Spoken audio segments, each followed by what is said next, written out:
Déco dans le présent pour mieux construire l'avenir. La chronique d'Interentreprise avec France 7 Florimont. Bonjour, j'espère que vous allez bien.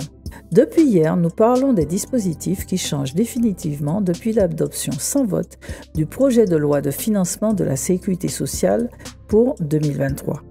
Ainsi, la limitation à 3 mois de la durée d'un contrôle URSSAF dans les entreprises de moins de 20 salariés est désormais inscrite dans le Code de sécurité sociale. Cependant, cette limitation ne jouera pas si le cotisant tarde à transmettre les documents demandés ou demande le report de la visite du contrôleur. Donc, pour qu'un contrôle dure vraiment moins de 3 mois, il faut que tout soit au carré.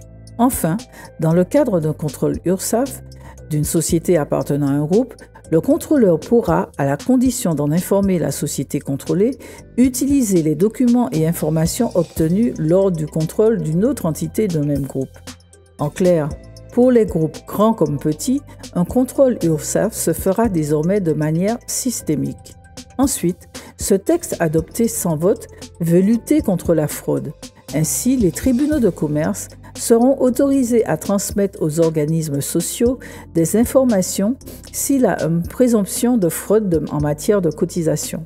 En ce qui concerne le travail dissimulé, les sanctions encourues par les donneurs d'ordre en cas de manquement à leur obligation de vigilance sera modulée en fonction de la gravité des faits.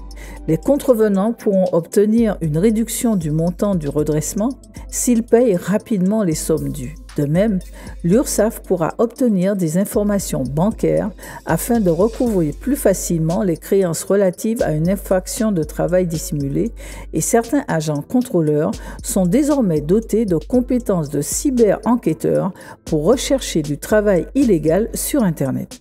Ce n'est pas tout. Nous continuons demain. Prenez soin de vous. Déco dans le présent pour mieux construire l'avenir. La chronique d'Interentreprise avec France 7 Florimont.